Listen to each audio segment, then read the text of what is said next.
Hello, everyone, and welcome to another edition of Splash Play, where Pete's internet just went down just in time for our special episode where we're going to talk about our guys, the guys that Pete and I cannot separate ourselves from this 2022 fantasy football season that you need to be drafting for yourself. Pete should be joining us in a little bit here, but I'm going to be running the stream, scrambling around here to get this going. So let's hit the intro and get right to it.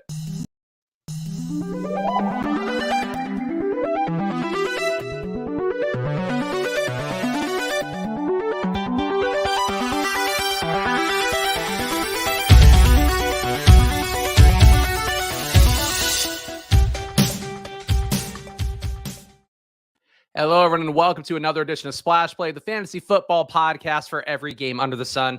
And once again, I am Chris Spags, gently awaiting your friend and mine, Pete Overzet. There's an Xfinity, outage going on in his area of the country. So we are, in fact, going to be doing it me style here. And I'm still going to talk about our guys, still did all the prep work, honestly, all the graphics that we needed for this one. So Lord knows I'm going to write it out. Let me see if I can get an overlay on here because this is not usually the way the show goes. But here we go. Am I this going to make me a normal human being now? Nope. It is impossible for me to be a normal human being, apparently, on this stream today. So you're seeing me in full view. You get to see the big screen behind me. You get to see my championship belts, my money hats, all the things I've accomplished in my life have been purchased or given to me by jobs. Either way, appreciate all you guys hanging out. Make sure you are subscribed, whether you're watching on the Splash Play channel or on Pete's channel. And of course, go make sure you subscribe to the Splash Play channel because you will find this kind of similar frenzied, harried start to his show every single day not every single day, many days a week on the Splash Play YouTube channel, starting with NFL Week 1, where the show will be exclusively hosted on the Splash Play YouTube channel moving forward. So go subscribe over there right now. Shout out to the chat, as always, dealing with me here. Pete's late. What a shock. Great save. Boy, this is it's honestly tough. A lot of pressure, too. And the weird thing with StreamYard, it's a very easy software to use for the most part. It's one that's meant to be really intuitive. So a boomer can come on, a boomer like me, maybe a boomer like you can come on and do these streams easily. But when you hop into somebody else's StreamYard, it's a whole different thing where I had to text Pete to get a login code. I had to then hop in here, figure out what his brand things look like. Very confusing for me. So a lot of stuff that's not native on here, but I am still going to get to the crux of what we're talking about today, which are Pete and my guys. And God damn it, I prepared some graphics, guys. So here we go. Let's pull it up on the screen. You can see some of the R guys we're going to have on the screen for you, with starting off T. Higgins, Jesus Christ, going to be going at the 27.3 spot on Underdog right now. Of course, all the ADPs you're going to see on the screen are in fact Underdog ADPs. And for what it's worth, these are actually guys that Pete gave to me before the show. I'm not just making it up, not just assigning guys to him. Of course, T. Higgins, we know. Pete and I have drafted him a lot on streams on the show. We're both big fans of him. A guy that you can get as sort of a leverage play off of Jamar Chase, a hedge against Jamar Chase, going a few rounds after him in a lot of the drafts out there. I've talked about as well on Underdog, certainly going in a nice spot. On DraftKings, though, a 30 ADP on there is always going to look pretty good. So T. Higgins is a guy that stands out pretty well for Pete, and he actually also stands out pretty well for another guy. That's right. I am also planning a flag for T. Higgins. Didn't even update the photo for it. Actually, I thought I did, but apparently not. Didn't update the photo for T. Higgins. Either way, he is a guy that we are both claiming as one of our guys moving forward. T. Higgins, number one on the list. Another guy to be adding to Pete's roster for himself. We might see some exposures popping up for him on the Brick Caddy when he's doing shows. See him right now, George Kittle. And this one hurts because I couldn't just pick all the same guys that Pete had when he's planning a flag for his guys in the 2022 season. No, I, in fact, had to go and do some things different. And George Kittle, if you guys watched the randomizer show with me and Pete a couple weeks ago, you might have seen, in fact, that George Kittle once sent me a Tinder screenshot, which I think is pretty much the biggest showing of love a man can provide to a blogger, a content creator at Barstool. And George Kittle, he makes Pete's list, doesn't make mine because I'm going a different direction. A guy that I think you can poke less holes with. Kyle Pitts, obviously starting to steam up a little bit. I think you might have seen on the Eric Bimeforce stream that Pete did recently, the Best Ball Breakfast, which really enjoyed watching this morning. And it was nice seeing these guys doing a pre-recorded one, so they got to do an actual pristine room. They were talking about Kyle Pitts. I think in the draft that they did, Kyle Pitts went in the second round, the middle of the second round. I believe it might have gone ahead of Mark Andrews rather. Again, I'm frazzled. Deal with me making some name flip ups right now. But Kyle Pitts is a guy that, the youth profile fits. When we talk about breakout players, Kyle Pitts certainly one of those dudes that I think has the ability to get upwardly. Whereas Travis Kelsey, we've seen some of the concerns about him preseason, he's running a lot less snaps. Certainly that's a thing that goes with age. But every year since he's been, I think, 27, he's gone down in less snaps in the preseason, and then it's correlated with less snaps in the regular season. You have some concerns there. Mark Andrews, a lot of his best games last year came with Tyler Huntley. This year, Lamar Jackson back in tow and some more receiving weapons that could take some share away, including the rookie Isaiah Likely for him could be a risk. You could also poke some holes in Darren Waller, whose hamstring is hurt. He's not practicing again for the Raiders. And Kittle himself, who, again, I love, he sent me a Tinder screenshot. How could I ever speak ill of a man who sends me a Tinder screenshot? That said, Kittle is a guy who was in line blocking a lot last year. Kyle Pitts, I don't think you have any of these concerns. First 1,000-yard year for a rookie tight end in like 50 years, I think is what the stat was for that one. So Kyle Pitts to me, another guy that I'm very comfortable going with a lot. And if I'm going to differentiate from Pitt a little bit, or from Pete rather, a little bit in our list, I think Kyle Pitts is one guy I'm willing to differentiate with. Another guy, a Niner. So Pete's actually doing some correlations for himself and his our guys build. Got Trey Lance coming in with a nice ADP on himself that's come up over the last few weeks in particular, 69.7 for him. Trey Lance, a guy that we draft a lot in this show as well. And unfortunately, that means that this will be the second, and I promise the last, of the R guys that Pete and I will be sharing. But I did flip the image for you. There you go. There's backwards Trey Lance. Lay Trance popping up on my list. He's one of the guys that I'm willing to plant a flag on heavily. He is my highest exposed QB on Underdog right now. I think if DraftKings allowed you to look at your exposures, he's probably my highest exposed guy on DraftKings as well. I love him. Loved him a lot more when he was going in the 90 to 100 ADP range on Underdog. Now he's still going to the 60s, 70s. I sometimes take him in the 60 overall spot just because I want to make sure to get him if I have Debo Samuel, if I'm taking Brandon Ayuk, if I'm getting George Kittle. I think there's a lot of upside for Trey Lance on a lot of different stacks. And for me, I think there's a chance he could be the QB1. So I'm a big Trey Lance believer, big fan of him overall. Thank you, Aaron. I appreciate it, man. If you guys watch the Friday streams, you know, I can run through a solo stream, keep it moving, keep it easy, keep it all that stuff. On Pete's channel, it's like, oh shit, this is a stream on Pete's channel where the namesake of his channel is currently not available. So I'm doing the best I can. And guys, smash the like button if you can too, because this is harder than it seems, especially when you thought you'd have a nice casual show with your podcast partner.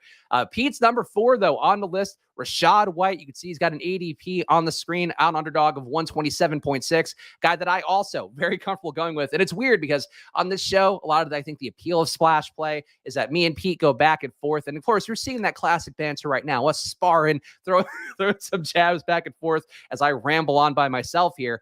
But I love Rashad White too. I am a big fan of his. However, I do think that despite, Rashad White making some positive gains in training camp, I do think there's another rookie, goes a little bit cheaper, who has the upside in the same way Rashad White does, if not more.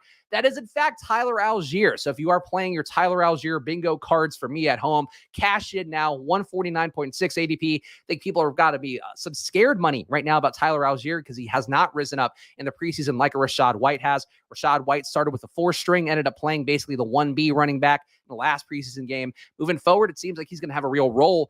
Tyler Algier might not have a real role for the first few weeks of the season. Worries me a little bit that Damian Williams is getting used ahead of him. Kadri Allison is getting used ahead of him in the preseason so far.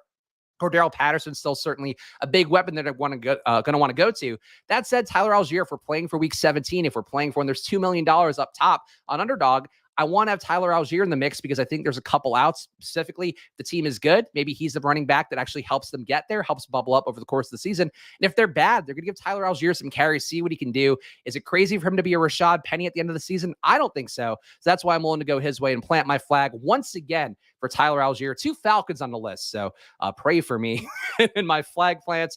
And Pete's number 5 here to round us out before we hop to a Best Ball Mania draft that hopefully Pete will join me along for. Got KJ Hamler. And if you guys watching the streams with Pete, you know he loves KJ Hamler. He was actually heavy on KJ Hamler before the Tim Patrick injury. Those shares only look better and only speak to what we talk about on these shows where you got to draft early, you got to draft often, and you got to be willing to take the news when guys are coming to you. KJ Hamler was a guy that people I think had some concerns with. He had that Q tag on him or that out tag on him on DraftKings for a while as well because he is recovering from an ACL injury, but he's a burner. He's a guy that can play in the slot, can also take some snaps away outside from time to time. It's a nice spot for KJ Hamler overall. So again, another take of Pete's that I support fully. That said, he's not one of my brand players. My brand player, my last flag plant here before we hop in a Best Ball Mania draft with $10 million in prizes, $2 million up top.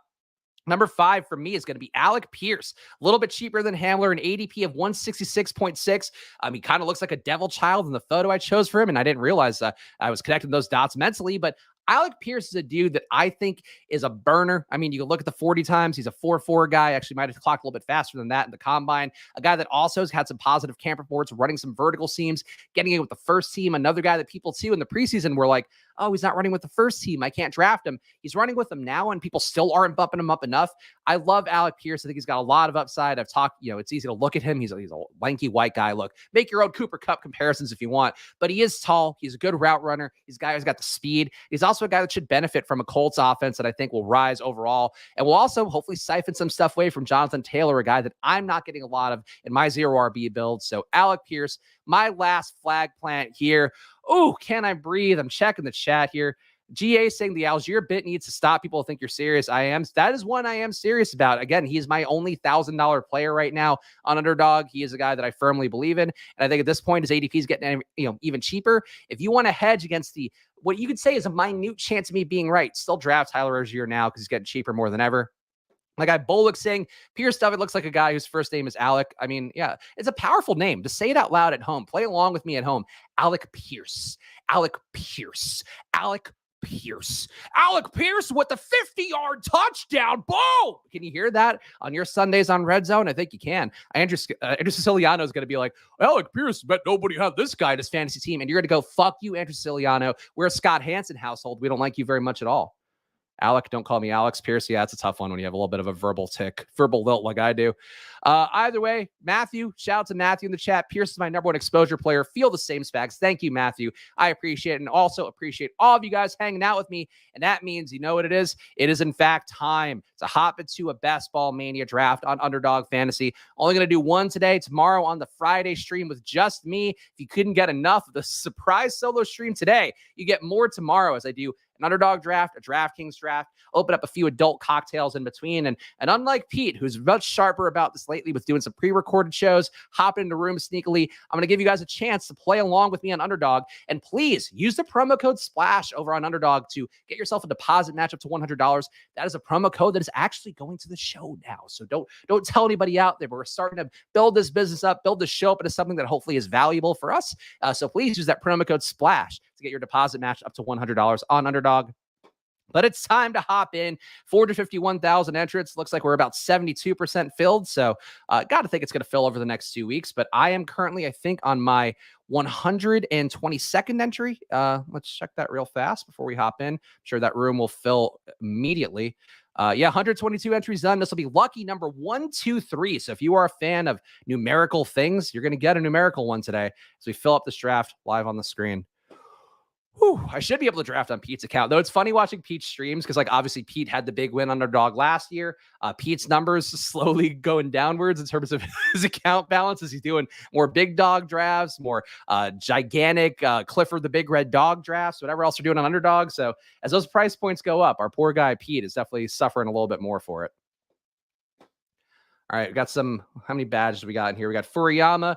Only one badge in the room, ladies and gentlemen. Actually, no, Dark too. 2 badges in the room, ladies and gentlemen. And I think Dark has sniped me on some picks recently on stream, including on our Zero RB build on Monday's show with Pete. So Dark, I'll be watching out for. A Furiyama, I'll be watching out for. Sam, of course, one of FTN's contributors, I'll be watching out for. Everybody else, I guess Moxieland, one of our regulars on Twitter too. So possibly some sharp teams in here that'll ruin my draft for me. And hopefully, again, if you guys are just tuning in now, Pete's internet's down thanks to an Xfinity outage in the New England areas. Hopefully, Pete will be on to join us soon. That's why we're drafting on my account today. That's why you are just seeing me and my beautiful face here stammering and stumbling through a stream that I wasn't prepared to talk alone for. But not getting much sleep with a certain baby in the house who shall remain nameless. So it's a tough time here in the Spags household, but we push through in the name of getting these maxed out Best Ball Mania 3 tournaments. Wow, Chase 101. I mean, look, that's a take. I definitely take Justin Jefferson more in the 101. Hard to argue Jamar Chase with what he did last year, just having that upside for sure. That said, I think if I had more comfort for my choices, if I could choose between those guys agnostically, I don't think I will take a single share of Chase at the 1 spot, whereas I definitely have a good amount of Justin Jefferson at the 1 spot, especially now that this ADP has started to come up a little bit ahead of Cooper Kupp on Underdog. You can see some of the picks coming. Moxie like the disgusting soda. I can't speak for what Moxieland is doing. So we're a way to check how many drafts you've added total. I don't know if there is. If there is, it's probably in your account settings, but that's one I'm actually not familiar with. And honestly, I'm surprised I haven't hit the 500 mark for one of the badges yet, because I definitely, I've gotten a good 400 or so, I think, in, or maybe closer to 350 this draft season. I feel like I should have hit it with my previous drafts, but must be a little bit shy. I'm hoping I get badged at some point just live on the show, and it'll be like being knighted by Lord Underdog. All right, we're on the clock here. Fucking wide receivers going off the board.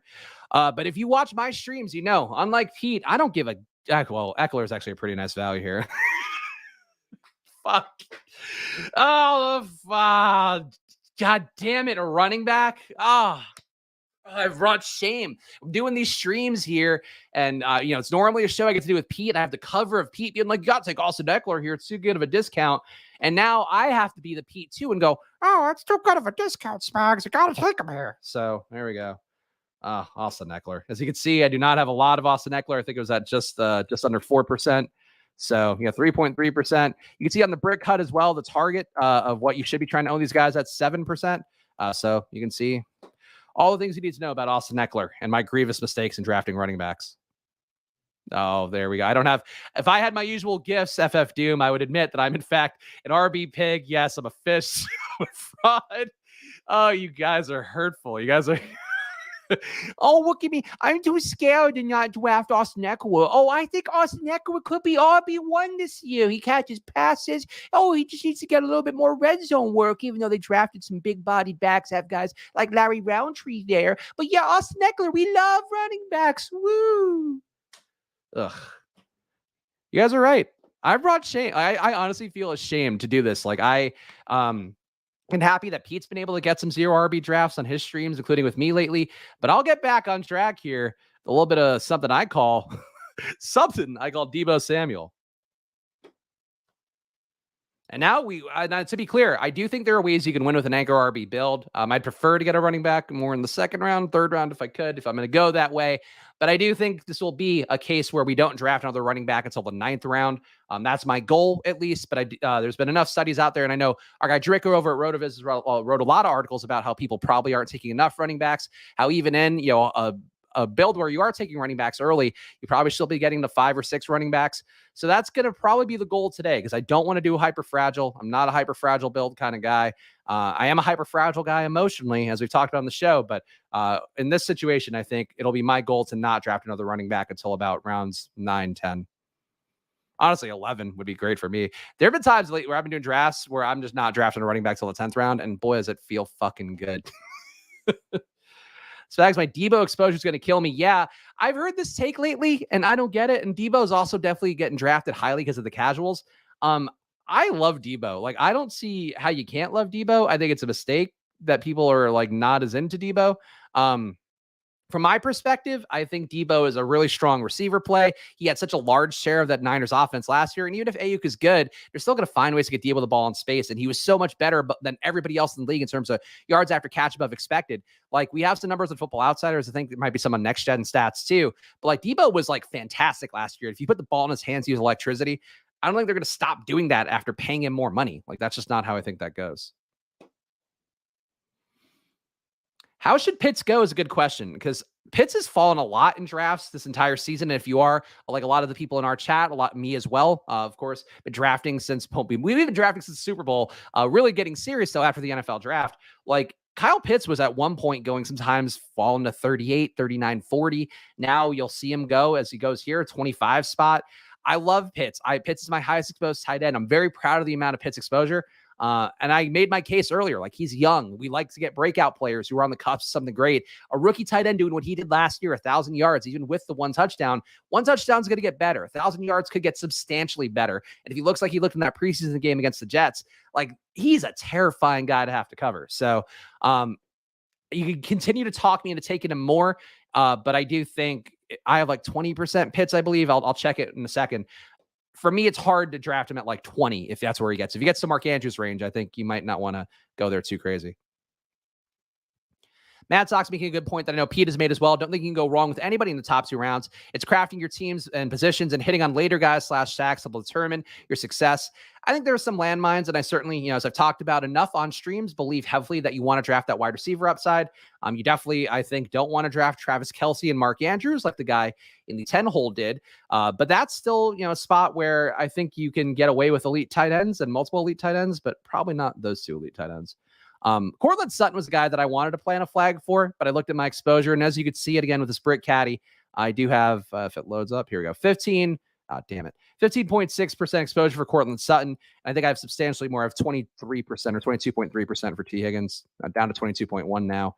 So I have a lot more T. Higgins. So that's why, content-wise, I do think Pete and I having repeats in the flag plants was not the best. We try to keep it honest here, though, and those are all guys that Pete and I are drafting ungodly heavily.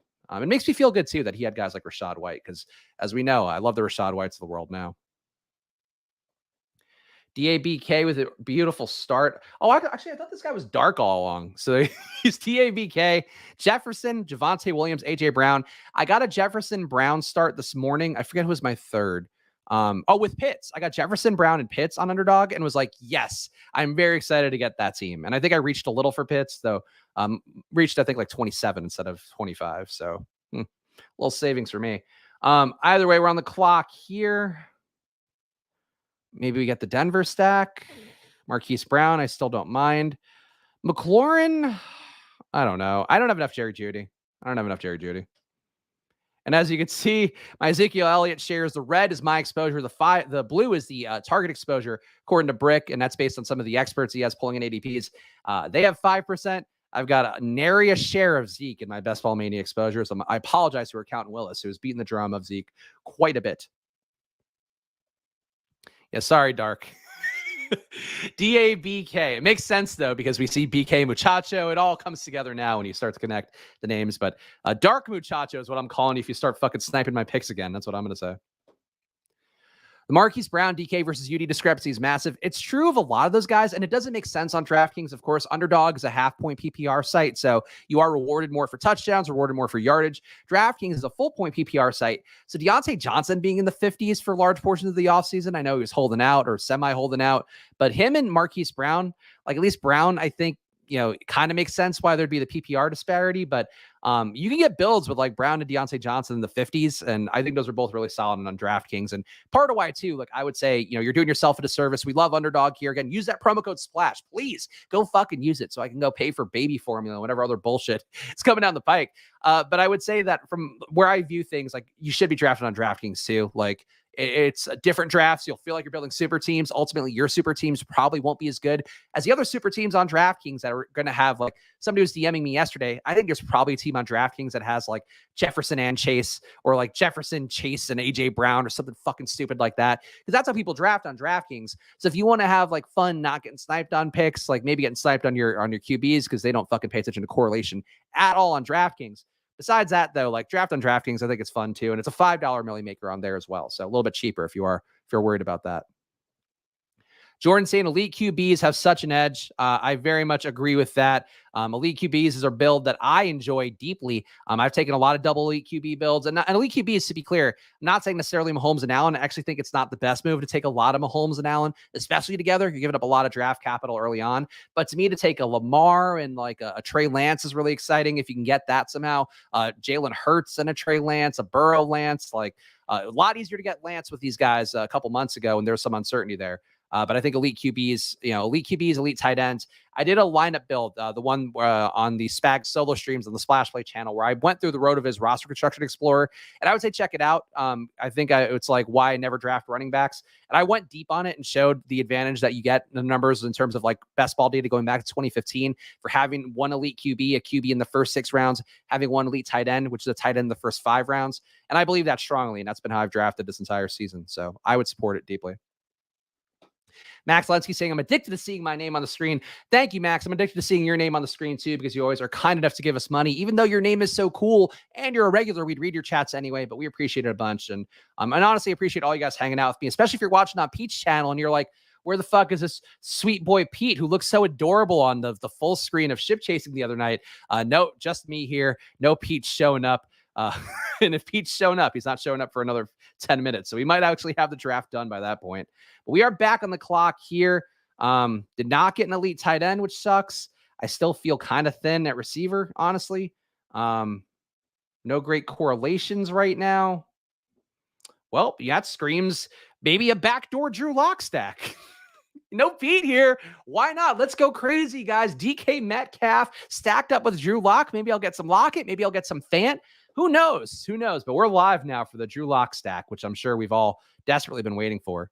I also really need to get Russ. So that's something. Don't scoop me on Russ. I'm probably reaching for Russ just to make sure. Oh, though man, these are the questions that are sometimes tough that I always appreciate hearing Pete talk through, where like there isn't probably a lot of logic for somebody to take a Denver stack right now because I have Sutton, I have Judy. I can probably see if Russell Wilson falls to 2 picks. But boy, I've gotten scooped on so many running backs and rooms where people just draft willy-nilly draft Russell Wilson because they were like, oh, he won the Super Bowl a couple years ago. That's the kind of casual drafts you get now. That I might reach for Russ here just so I don't lose my beautiful, pristine Denver stack. We'll see, though. We'll see how my heart goes. It's palpitating right now. The thump, the thump, the thump. You're stacking backup QBs. Yep, that's true. That's what we try to do here. Get the handcuff QB. That's the hot new trend for next year's basketball season. I saw Bime4 asking that. And weirdly, Bime4 got like a spat with Drew Dinkmeyer of summer. I saw part of it. It seemed like they sorted it out quickly. But I really would say, though, watch that basketball breakfast with Bime4 yesterday. I really enjoyed Pete and him getting the reunion back together, getting the crew back together after they had to celebrate their big winnings a year ago. We think Russ is going to fall? Do we think Russ is going to fall? There's honestly not anybody I love in this range anyway. I'm not going to risk it. I'm not going to risk it. If you risk it, you don't get a biscuit, I think is what the Bruce Arians phrase that was famously coined. With this run of QBs, I don't have the confidence that somebody else is going to go, oh God, like I feel like Strategery here maybe seems like a guy that would take a QB. Like somebody here would take a QB before Russ comes back to me, and I'm just not willing to risk it when I have the double stack.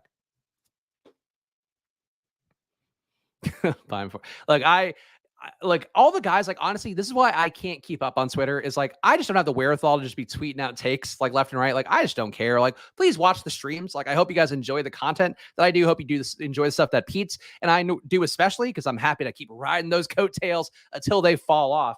But for you guys out there, like who enjoy all the Twitter spats and stuff, like you're probably not going to get it from my handle ever. Like I just don't have the wherewithal to get in the mix and just deal with like, oh, are you being petty to me for some reason? Like I think that was what the Bime4 Dinkmeyer Twitter beef was, and it's just like, oh my gosh, like I just don't even want to deal with it. You know, I just want to draft teams. Even when I draft teams and I post a screenshot, it's like you'll get people who just like need to fucking snark the lineup and whatever. And if it's out of fun, I don't care. Like obviously, if I'm drafting a shitty team, I probably know at this point. But yeah, like, you know, people are tough on Twitter and they're all bots too. You know, that's a tough part too. People forget that Twitter is full of bots. There's been nothing in the news about that lately at all. I got the wrong draft. It started Diggs, Debo, Waddle, Robinson. I'm not Team Waddle, but I do think that that's a very nice build if you are Team Waddle. Honestly, Diggs, Debo, and Robinson enough would be a nice start. Robinson's soaring up ADP-wise. But then sometimes in rooms, you'll get him at like the 55 range, which I don't get. Those guys are definitely ones like I'd be curious to see some studies, you know, from the people who actually care to like run Python code and whatever. I'd be curious to see some studies from people who are like, oh, like these variable ADP players, the guys who sometimes go 12 picks ahead of ADP, sometimes go 12 picks behind. Like what happens to them? Because like obviously the market data will land in the middle, but in terms of ADP, but like in terms of those teams, like if you get a guy that somebody else is paying a premium for and taking him at 37, you get him at 55. Like that feels like it'd be a drastically different team. So I don't know. Anybody out there who's smart, Bullock, I feel like you do data science, right? So tell me the info. Tell me this very esoteric question and give me the answer to it, please, while I'm on stream, ideally. Any updates on Waddle? He stinks. I think that's it's the main update. Oh, what am I? I don't know this. What's the background FF Doom? I will say for anybody out there who's subtweeting ship chasing, they can fucking come for me too, because I love that show. That is one of the shows that made me get obsessed with best ball. And part of the reason too. Oh, here we go. Oh, look who it is. Old Pete Overzet on his own channel. DK Metcalf. Guess like he's back on his Seahawks bullshit. Pete, it was a tough room. I had to reach for Russell Wilson, but the good news for you, we did draft a running back here in the first round with Austin Eckler. Wow. Austin Eckler sliding to 9. Yeah, it's been a weird draft, as you could tell by the guy taking Travis Kelsey and Mark Andrews.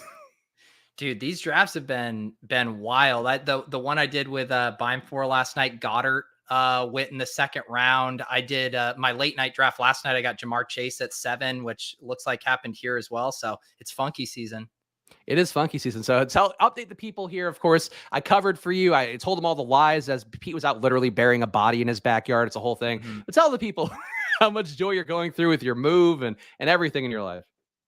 Yeah, no, I was at my new place today getting the internet set up there, got that all squared away, came back, and then I've been packing up my office because I'm going to move my studio tomorrow. And I was like rustling around because I packed up a TV over here, and then the internet went out, and I was like, oh, I'm a fucking idiot. I must have tousled some wires and ruined my internet. And then I'm like, no, I have everything in right. And then I get the message from Xfinity that there's an outage here. So I'm just, I'm frazzled, Spags. I'm frazzled. It's been quite a day.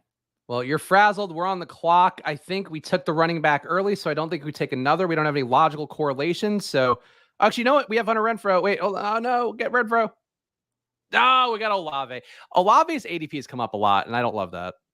Wait, why were you rushing to get Renfrow? Do you have Carr? I have Debo. You fucking slave to the correlations. So Josh is saying, he's saying, Pete, tell Spags why Debo sucks. You like Debo, right? Your team Debo. Yeah, I mean, if Debo sucks, I'm in for a rough year in best ball. I have like 17% of him. I will say I have gotten more spooked lately because of how well Ayuk is playing at camp. And I would rather, play the 49ers through Ayuk at this point because there's such a big gap in them. But I still think Debo's going to be fine. I just would, in a perfect world, I'd lower that exposure with everything I know now. Okay. I think that's a reasonable take, though. I feel like the Ayuk thing, like we've seen Debo be a monster in a year where they probably weren't using him the best. So like, isn't there a world where Trey Lance boosts the offensive production enough where like Ayuk is good and better and all that, and Debo's also a monster? Because I think there is. Yeah. No, I think there is too. I was just really aggressive on Debo earlier. I was like smashing him anywhere from like early second to every time he slid past that. All right, so we have no QB correlations here that makes sense with Tom Brady or Dak. I think it's Marquez Valdes-Scantling time to get our bring back for Denver because I am a slave to correlation, Pete. You are right. That looks good to me. Someone left a comment on one of my videos, and I couldn't tell if they were joking or not. They were like, it was on the brick draft, and they were like, the one thing I try to do in every draft is get a minimum of 8 AFC West players. And I read the rest of the comment, and I don't think they were doing a bit. And like, I kind of get it because we expect there to be so many shootouts there. All this to say, you have a nice AFC West build going on here. We've talked about it that like I think if you're going to make a bet on one division being like the shootout division, I think it's the AFC West. And it could obviously randomness and all that. The defense is getting much worse. Like it could be the NFC North or something, but just based on talent of the QBs, like the West seems like the likely one. Yeah, I mean, it's definitely the division I'm most excited about. I mean, the only thing you have going against it is in December, you're getting all those cold weather outdoor games in KC, in Denver. At least Chargers and Raiders have the dome. Some of those like what is it? The NFC South, where they're all warm weather dome games. Those tend to be pretty nice down the stretch. Like looking at those, Carolina, Tampa Bay games, those always interest me. Yeah, I guess I would buy in more on the talent, rather than sweating the dome stuff. Like I know people are already doing the weather reports on January 1st for their week 17 correlations. And at that point, I think you're nickel and diming things too much. David Montgomery, Pete, goes right before the 100 spot here, 95 overall. At what point would you actually draft David Montgomery? Because you have been on some streams lately where you had a shot to get him his value and you still don't. I told Brick, we almost took him last night at pick, I think it was 87 or 88. Same with Antonio Gibson. I'm a buyer of David Montgomery at pick 96 here. Okay. I think that's fair. I mean, he honestly wasn't bad last year. Like he was not like great or anything, but he got a lot of touches and he's still, he's fairly young, right? Like he's not over 26, I don't think. Well, the whole thing about the dead zone, right, when they're going in 5th and 6th round is that we're projecting them as starters and we're using projectable volume to prop that up. When you slide down into round 8 and 9, you're starting to get into committee back territory. We know Penny's going to be in a committee with Walker, Stevenson with Harris, Pierce with Burkhead, Sanders with Gainwell. So I almost feel like a lot of the downside risk is priced out once he's sliding down into the 8th, 9th round. And that's why I don't mind it there. Okay. I think that's a fair point. For us, and this is something, Pete, that I was talking about, that like, if I'm taking an early running back, I'm not taking another one for, 8 or 9 rounds or so. At what point do you think we need to get back in the running back train? Because the board's starting to look pretty booger filled if we're going to use the color and gross body function thing.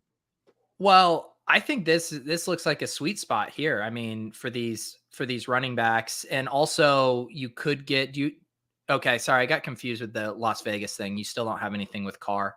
No, still nothing with Carr. No tight end either.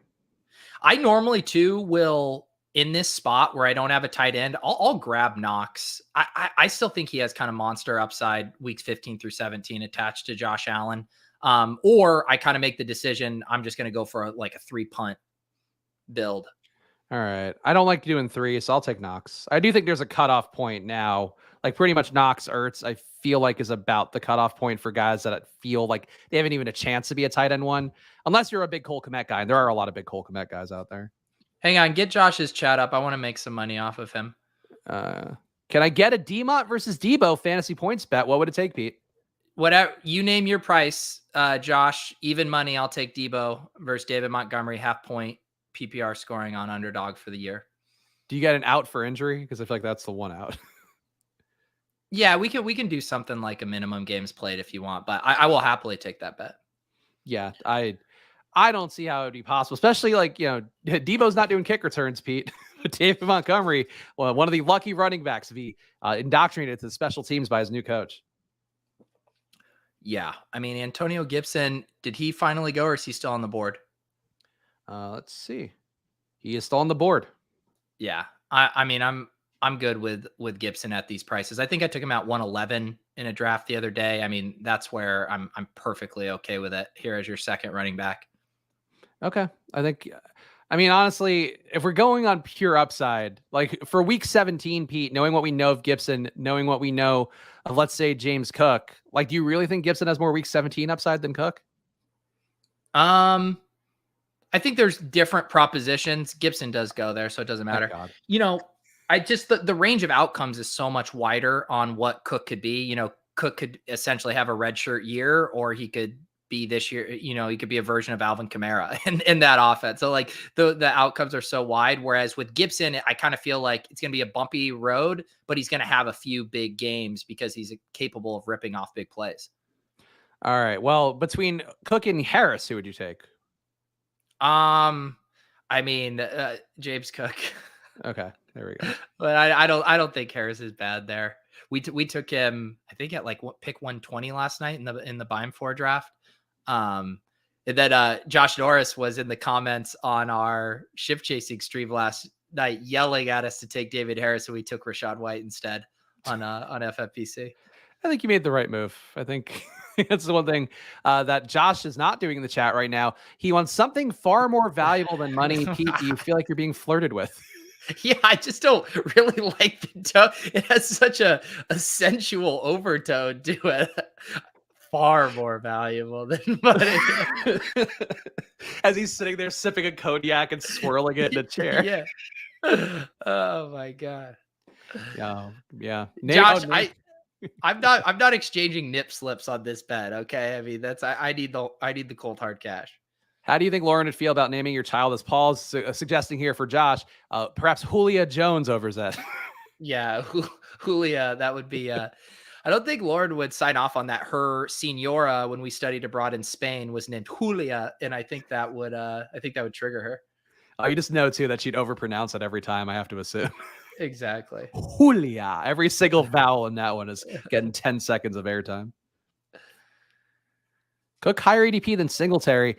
I agree Singletary should probably be higher, but man, it's hard to not watch that highlight reel of Cook in the preseason and just go like, I want James Cook. Like I'm very impressed by James Cook. I've always liked him. I think he's a little bit better play on DraftKings just because of the PPR stuff. But I feel like Pete, like I don't mind taking either guy there, like if they're there, and it really just depends on my mood on a given day. Yeah, I'm the same way. I want to look up what my exposures are on those two, because I know early on I was taking a lot of Singletary And then I was taking a decent amount of Cook. I think I'm pretty even on those guys. I'm going to look it up right now. Actually, I don't know what mine is either. And I'll be curious to see that too, because I definitely take a lot of those guys, really nice 0 RB backs, which Pete, I also went through the R guys, which I think lost a little bit of the flair from me reading your guys. And then Really? I was having the same guys. It looked like I made up your guys and you actually weren't doing the show anymore. Yeah, actually, I don't know what Spags told you guys, but I said I'm not telling him my guys. I'm keeping those very close to the vest. So whatever he told you guys, he completely made up. Like, why does Pete love Naheem Hines and Khalil Herbert? I guess you do like these guys, though. I think a decent amount. But Rashad White, though, is the giveaway. Where that's been your guy. That I have a little bit less Rashad White, I think, than you. So I just looked it up. I'm 15% Singletary and 11% Cook in Best Ball Mania. Okay, I am 11% Singletary and 7.4%. I'm actually under on Cook right now, so I'm glad we got. Oh, wow. Yeah.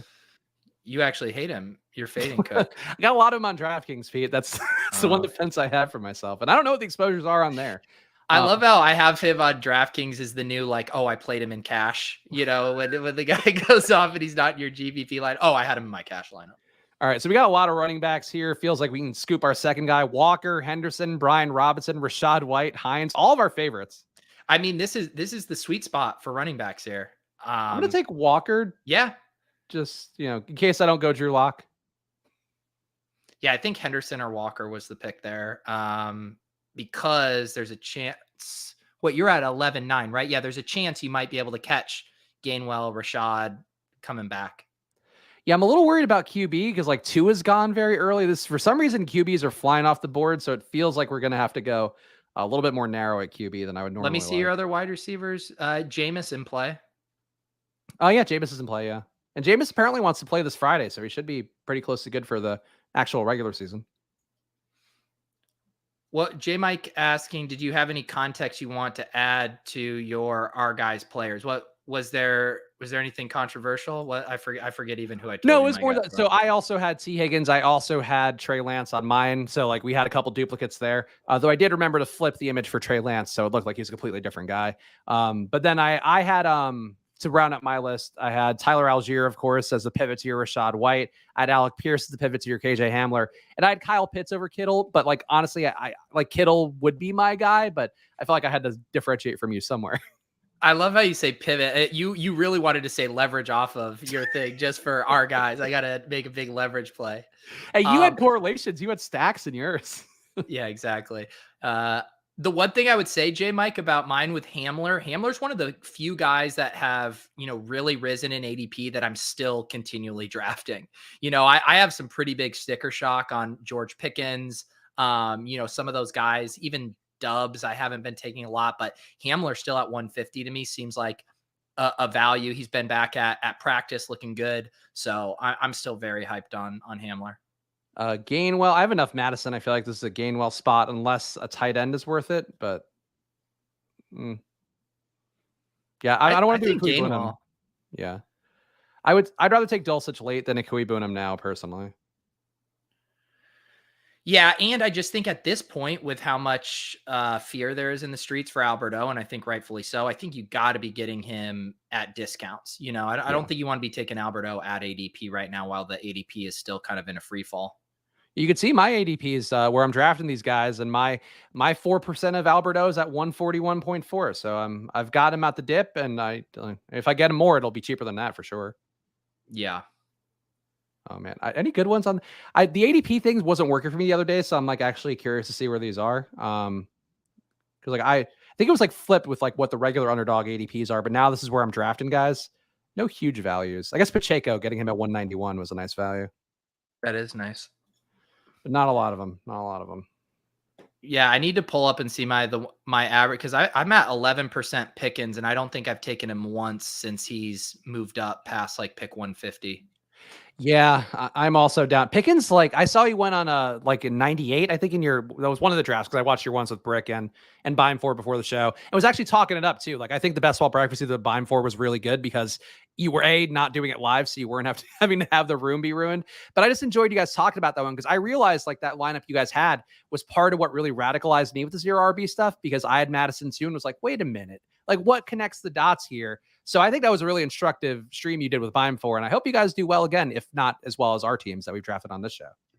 Thank you. Yeah, it was fun to do that. You know, you don't want to put too much pressure on yourself, a single bullet in a massive contest. But I liked that we were able to kind of replicate some of the things we did last year well in a smart, unforced way. So yeah, if you guys missed that, I put that up on the audio feed as well in a vacuum podcast.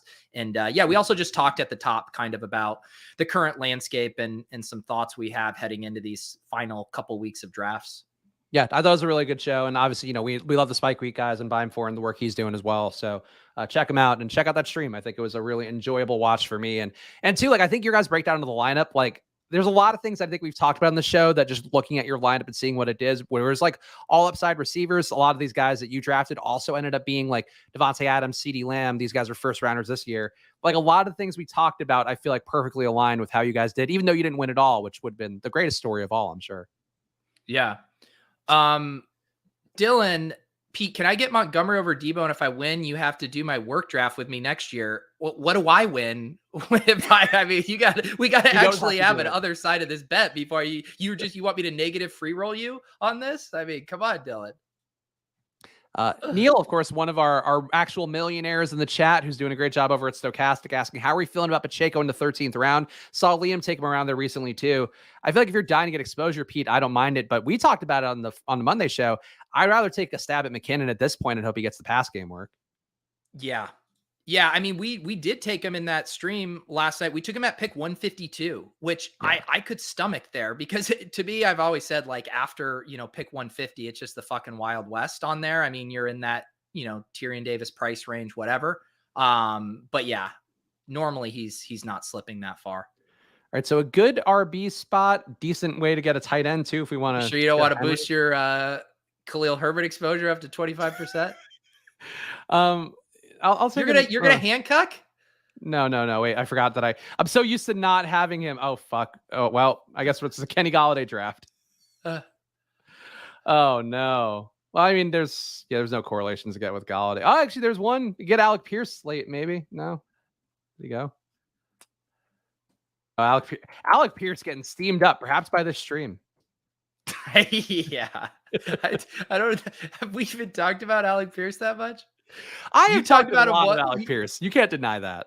But I love how you just once saying that you drafted him in like 19 straight puppy 3 drafts. You thought that was going to steam him up.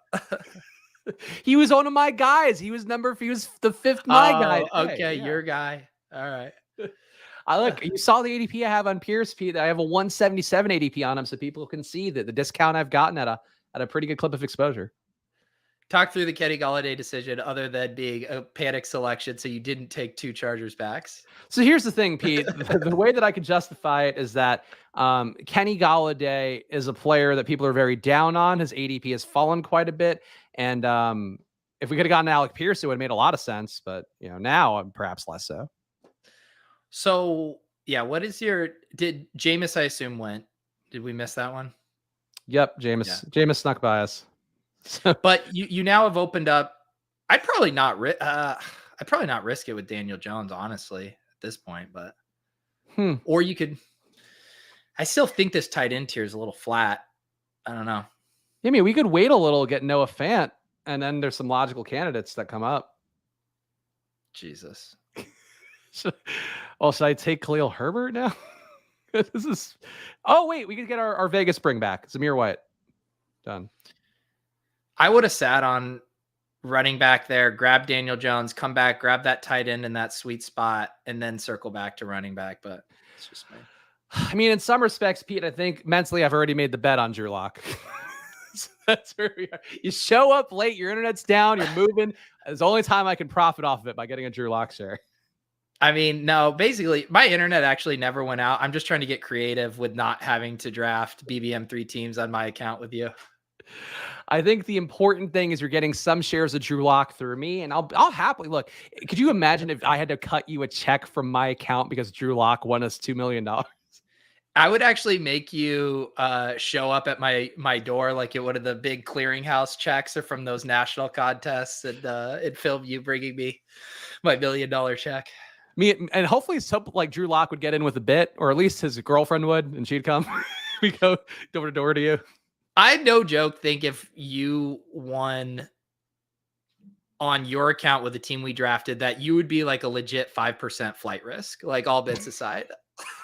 No, because like I care about the content part, and Pete, our business is tied together now, and it could get even more tied. So no, I wouldn't. I am a man of honor. I would never. That's not enough money to like run away, like never work again.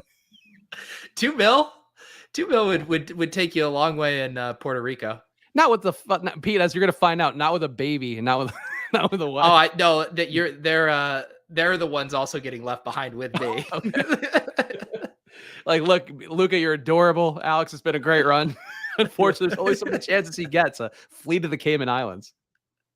Spags doing solo streams off the grid. What if you got like a voice decoder thing and you were just had some mascot? You're like, draft with the winner of Best Ball Mania 3. He went off the grid and now he only does streams for 7 hours a day. We'll never pin him down. But you know what, though, Pete? I wouldn't make people pay for a Best Ball Mania entry with me. They could just hop on a stream and do it for free, whether I win a voice decoder or not. I think that'd be a good way to get back. We have other ambassadors of the game who are kind of nickel and diming their guests through. I think it would be a nice thing. What if you win BBM3 and you say, I'm going to do 150 streams, 150 guests, all on me, the champ. That'd be a good content bit. God, could you imagine having to stream every draft you do and how minus EV that would be? I think if I won Best Ball Mania 3, I would completely just transcend it. I'd just be levitating and be like, I don't care. I'm ready to punt off $3,500 or whatever. Actually, Paul summed it up pretty well. Spags be doing TikTok selfies yelling at us about 0RB. I'm already doing that, Paul. So I guess I must be a millionaire and we just didn't realize it. Wow. More beach time, though. All right, we're back on the clock. We can get a bring back. Daniel Jones remains. We get a bring back for Paris Take Campbell. fucking Daniel Jones, dude. Okay. It's a 3 QB build, it feels like. Oh, wait, 2 week 9 buys. We can't do that. You can't. Well, guess what? You just got your green light to draft Drew Lock. Yeah. Got to take him to 17th, otherwise we might get scooped. Oh, man. Oh, Josh is giving you the bet here. Pete, the bet, I'll get a Pete Overzet tattoo if I lose, but when I win, I get to come on a Pete-sponsored ship-chasing FFPC main event. Here's where you're wrong, Josh. You just put the value for me of you getting a tattoo. Actually, okay, is Josh getting a tattoo of me worth $1,800? No, because I feel like he would do it for free. Yeah, I'm not sure if this is, and also like, how am I going to be depicted? Is it going to be a caricature version? Do I get to sign off on the artwork before it's permanently imprinted on your body? There's lots of logistics we'd have to think through with this, Josh. Yeah, come with a stronger pitch than that. Phila saying top 10 worst drafts I've seen. Pete, I know there's nothing more. Spags, you're on the clock. I know. I got to somebody scoop Noah Fant, which kind of chafes me a little here, but. Again, I'm not going to. I told you that Zamir White detour was going to hurt you. What? Come on. Not worth the risk, Pete. What do you mean worth the risk? No one's taking fucking Drew Lock. He's getting drafted more and more each day. By who? By Drew Lock aficionados like myself. God, this is r/Drew Lock on Reddit. If Zach Wilson's going, there was a risk. There was a risk profile there. I can't let it happen. Well, at least I know you're not a flight risk anymore if you're drafting teams like this. I mean, look, I have a lot of good teams. I've drafted some really nice teams over the last few days. I think I get to relax a little, just get my one shitty fucking Austin Eckler team out of the way. This isn't a bad team. It's just like, it's ridiculous how like you could draft any team, and if it doesn't have 5 running backs, somebody's gonna be in the stream being like, oh, this team can't, like the Denny Carter bit. I never realized was so true until this year.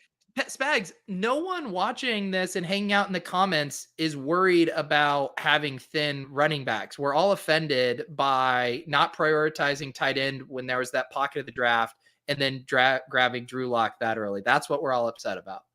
Well, no, the Phil guy was like saying that before for the Drew Lock detour. The Drew Lock detour made him think this is for content. And sure, certainly I like to enhance my content with the occasional draft pick in the 16th round, Pete. But I believe in this team, and I believe we got a nice hero RB build.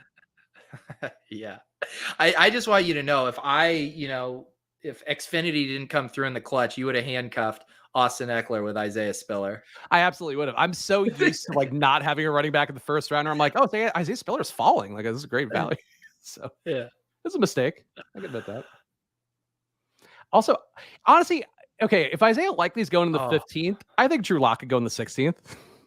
Look at that string of wide receivers for the one hole. That's my nightmare. Yeah. Kyle Phillips and Khalil Shakir. Zay Jones, AJ Green, Kyle Phillips, and Khalil Shakir. I have a min one rule of that bucket of wide receivers on my teams. Who are his other guys? So he's got, he reached for Dubs, got him nice and early. Oh, no. DeAndre Hopkins, Amon-Ra St. Brown, Tyreek Hill is his wide receiver one. Got Kyle Pitts, though. I mean, once you have Kyle Pitts, you do win the draft. So all is forgiven, Andrew. It's Kyle Pitts, a couple picks ahead of ADP and going to go even higher over the next few weeks. He's gonna be a late second ADP. I mean, every draft I've been in since that preseason game, he's gone ahead of ADP. I guess Mo Alley Cox for an Indianapolis bring back. I mean, I'd rather do you have 2 stacks with Wilson already? No, I only have I have the Judy and Sutton. Oh, okay. You're good. Then I was going to say maybe Dulcich, but yeah. Yeah, let's see. Dulcich will still be there, I think, at the 18th. Somebody in the chat was talking up Albert O versus Dulcich, and like every sign seems to be like, including the beat reporter that I think you'd mentioned on one of the shows, like for the Broncos, every sign seems to be that they hate Albert O for reasons completely unclear. Yeah, Nathaniel Hackett does not like Albert O, which is baffling. I don't like Albert O's been perfectly fine, but I don't know. I guess there must be something we're missing for the football head guys and guys having to make their stamp on their teams just so they could show like that they're the alpha male. I think it's more of that. I do really think there's an ego thing of being like, I want to be the guy who handpicked this guy. If I feel like I'm inherited a player that I'm not as excited about, they want to make sure they get the credit for that. So a guy, Pete, that we could stack up with Daniel Jones here because Colin Johnson got hurt, and this guy definitely is not drafted at all. Sterling Shepard. I guess he's drafted by me once. 0.8% Sterling Shepard. I think we could take him here. He's back in practice. I feel like he's probably the only other thing would be Bellinger and do a 3 tight end build. Oh, you know what? That makes sense. I like that. Because like logic would say we would take Dulcich, so getting Bellinger is a different approach. I think with I don't know if I feel comfortable with just Knox and Cox, as wonderful as that sounds rolling off the tongue. Not a bad team. All right, so we got Russell Wilson, Daniel Jones, Drew Lock. So we got away. I love how you say not a bad team right before you go to review it. Just pump yourself up.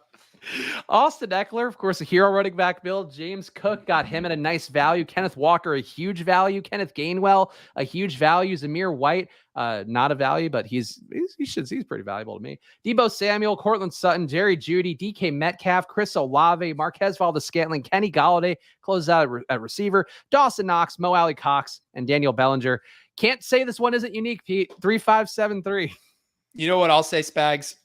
Don't worry about labeling this one splash play. I'm whatever one that I win the $1 million with Pete, I'm going to go and check the timestamps to make sure in case I missed the label somewhere. So, don't worry about it. I got you either way. That was my one with Eric last year. Like, I am not a big scoreboard watcher or lineup watcher. And it wasn't until we had advanced from week 15 to 16. And I believe Bime4 was like, I'm down to 1 bullet or something. And then I went and looked at mine and saw that one had advanced. I was like, no, actually you have another one. This team we drafted had advanced. So I am going to go around to everyone that I drafted teams with, and I will be hawking screenshots and making sure that they're not trying to run off to Puerto Rico with my lineup. For Bime4, that must be like, like finding out you're pregnant. It's like, like what a great moment. We got a lineup alive. Who knew? Yeah, dude, I think we have the same amount of BBMs done right now. I noticed we were close on one of your streams, and I didn't know if you'd moved ahead because I did one today. 122. Oh, you just beat me. 123. I'm at 122. Yeah. Okay, so there. So this draft you did it on this stream would have been the difference maker between us. Yeah. Actually, this is what I want. I want you to label this, but I only want 25% of it because I only drafted half of it. Okay. Pete gets 25% only. Yeah. Okay. Thank you. Boy, this wide receiver, a lot of week 9 buys in this wide receiver group. I'll tell you what. That joke could end up being one of the most expensive bits of my life if this team. I mean, I will rue the day I made that joke. Well, Pete, I've the first time we're done in an hour flat in a while. So you got that going for you. I'll stop my screen here. Anything you want to say to the people, Pete, because you missed the news. Oh, we didn't do the news section today because I was fucking really overwhelmed with having to talk to open the show. Anything you want to bring to the people here on the way out? Yeah, I just want to apologize for leaving you guys with Spags by on yourself. Your own channel. You're only hurting yourself. I almost fired off a tweet. I was too tilted, but I almost fired off a tweet saying if I get canceled for this, poorly informed decision to let Spags go live solo on my channel, it's been real, guys. So, did you do anything bonk worthy while I was gone? No, I was on my best behavior. I was honestly overwhelmed because, like I was saying in the beginning, like even though StreamYard's exactly the same for you and me, like you having a different brand setup just threw me for a loop entirely. Where I'm like, where's the intro? Like, what's going on here? I just log in. I had to get Pete's like a login code, his 2-factor authorization to get on StreamYard. So I was like flustered, and I think stammering and fucking sputtering all over the place even more than usual. Yes, sorry for being late. I am happy to have my internet back tonight, doing randomizer draft with Karain. We're doing a little later so we can go back to back randomizer into our ship chasing draft. And then we're drafting a main event team with Davis Maddock tonight, which should be wild. He is already threatening to make us draft more running backs than we're used to drafting in those contests. So if you want to come watch the three of us fight and bicker with Davis Maddock tonight, you can tune in for that doubleheader. Yeah, if you're not watching every bit of basketball content, I feel like you guys have been getting a shitload of views. It's hard to compete with the fantasy flock, but a lot of people watching those shows, and I feel like very well deserved for you guys. No one can compete with the fantasy flock. We're all playing for second place. But yeah, no, people have been really enjoying the main event streams. They've been a very fun time. Yeah, a lot of great basketball content out there. So check out some of the stuff that Pete's doing. Of course, come back tomorrow to hang out with me solo, where I'll be doing 2 drafts in a row, popping a few beers, having a good time on here, and also talking about the wide receivers I think you should be drafting. And there might be some overlay between what we did today and what we're going to do tomorrow. But tune in and pretend like it's all new to you. Follow at Peter Overzet, follow at Chris Spags, follow at Splash Play Pod. And of course, hit the like button before you go. Subscribe to the channel and go subscribe to the Splash Play channel as well, because that is where the show will be exclusively starting with the NFL Week 1. We appreciate all you guys hanging out. We'll catch you guys again soon. Bye.